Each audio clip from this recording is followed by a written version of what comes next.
men's flush only toilet paper. But what about the poop? It was time for a day of detours, deer, and delightful accidents on day 13 of my Japanese adventure. Ironically, probably the luckiest day of the trip. I woke up in my Osaka hostel with a gnawing feeling of regret. Kyoto, beautiful, historic Kyoto, still had so much to offer, and I had barely scratched the surface. My mind replayed all of the things I had done and all of the things that I didn't do, all of the things I wanted to see, the experiences that I had missed. I had planned on exploring the city of Osaka today, but suddenly, that plan seemed irrelevant. Kyoto was calling me back.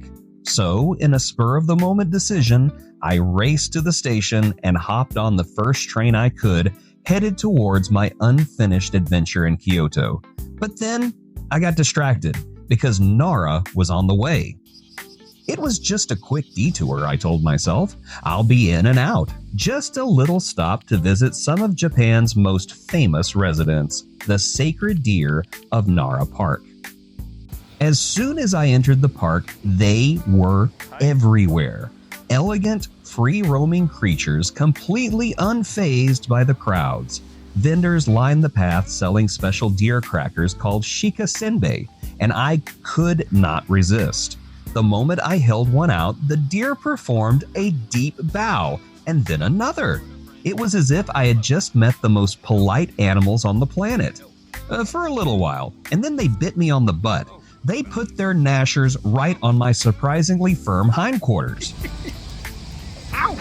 That's my butt. Don't eat my butt. I guess they were getting a little impatient with me.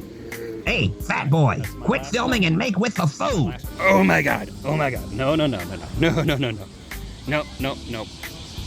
This tradition of bowing isn't just for show. The deer here have lived alongside humans for over 1,000 years, and they've learned that a polite nod means snacks. Hold on. Bow? Is that a bow? All right, here. Nara Park itself dates back to the 8th century and was once considered a sacred site. Okay, hold on. The deer, believed to be messengers of the gods, were protected under divine law. Hi. Oh, dear Lord. Okay, hold on. Ow, no, don't bite. Ow. All right, go away. Yes, you are beautiful. You are absolutely... Oh, and you're so polite. There you go. How about you, dear? These days, they're still well cared for, though significantly more interested in snacks than spirituality. Same. I spent longer than I should have, feeding and laughing at these overly enthusiastic beggars, running from them as they tried to have seconds on my luscious derriere, but eventually, Kyoto was again calling to me.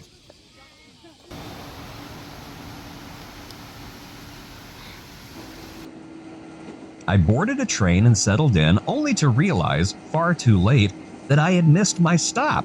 It's only the second time I've done this on my Japan trip. I should be getting used to this type of chicanery. I got off and waited for the train to take me back the way I came. This train stop was really neat.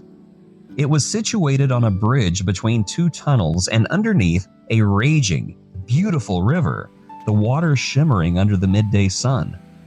A soft breeze cut through the heat, carrying the distant sound of cicadas. Kyoto, it seemed, had gifted me with an unplanned moment of zen. I could have been annoyed. I could have rushed back onto another train immediately, but instead, I just stood there for a long while, just taking it all in. Not every wrong turn is a mistake. But I did, as they say, have to get back on track. I made my way back to Arashiyama and set my sights on the famous Arashiyama Monkey Park. No teat or drink here. The sighters give monkeys feeds only in the rest house. You can't be brought in monkeys feeds. What I had not properly accounted for was the hike. In the high heat and humidity, I quickly realized this was not going to be a simple walk. The trail wound steeply up the mountainside, every step feeling like an achievement. Sweat dripped down my back. My shirt was completely soaked. Other climbers huffed and puffed around me, so at least I didn't feel alone. An observatory and a rest house are there. Right now. Almost there, I told myself, only to turn a corner and find another steep incline. But then, finally, the summit. And the monkeys. The park is home to over 120 Japanese macaques, also known as snow monkeys.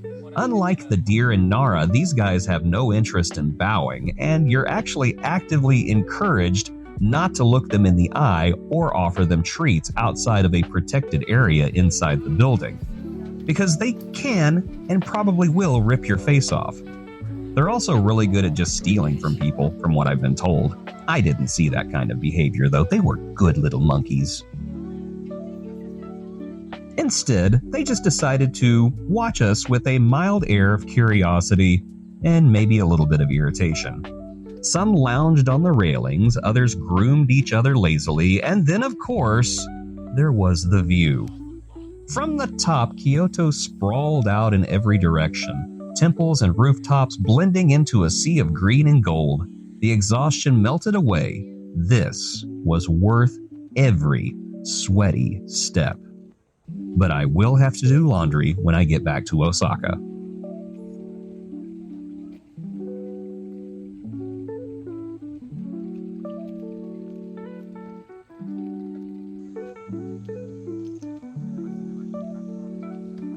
Is a difference understood? When seeing an upper tooth, it's afraid. When not seeing an upper tooth, it's angry. Descending from the Monkey Park, I made my way to another iconic Kyoto site, the Arashiyama Bamboo Forest. Stepping into the towering grove felt like entering another world. The bamboo stretch impossibly high, their stalks swaying gently with the wind. The sunlight filtered through in soft, shifting patterns, casting the entire path in this ethereal green glow. This forest has stood for centuries. Once part of the garden of aristocrats and samurai, today it remains one of the most photographed places in Japan, and for very good reason. But I can tell you, no picture can truly capture the way the bamboo sounds. The way the wind moves through it in a hushed, whispering symphony. I wandered through slowly, savoring every minute before realizing that I was completely starving. And it was time to get back to Osaka because I had an appointment that night. Back at Kyoto Station, I boarded my train only to discover, much to my amusement, that I had unknowingly hopped onto the Hello Kitty train. Pink seats, Hello Kitty prints everywhere, a full-on themed experience that I had definitely not planned for, but absolutely embraced. If there's anything Japan does well, it's whimsical surprises. It becomes hard to dry when I surpass a line. As if my day hadn't been jam-packed enough, I decided to squeeze in one last stop, teamLab Botanical Garden in Osaka. You do remember teamLab planets in Tokyo, right? Yeah, these are the same people, only this exhibition is outside. At night, this garden transforms into a glowing wonderland, filled with interactive digital art installations. Some trees pulsed with soft shifting colors, others seemed to breathe with light, responding to movements. teamLab is well known for its innovative use of technology and art, and this garden is no exception. Unlike a traditional museum, here you don't just see the art, you step into it, you become a part of it, you walk among it. My favorite? This strange digital canvas whose patterns moved and shifted with the wind. A few times a bird would fly by and the sculpture would react to it. It was beautiful, stunning centerpiece to a stunning art installation. As I finally made my way back to my hostel, exhausted but exhilarated, I realized this had been one of my busiest days yet. Kyoto and Nara had thrown everything at me. Butt-biting deer, monkeys, forests, rivers, and a train full of Hello Kitty. But somehow, tomorrow was going to be even more intense. A day that would push me to my absolute limits. But that is a story for another time. So stay tuned and join me for day 14 of my Japanese adventure.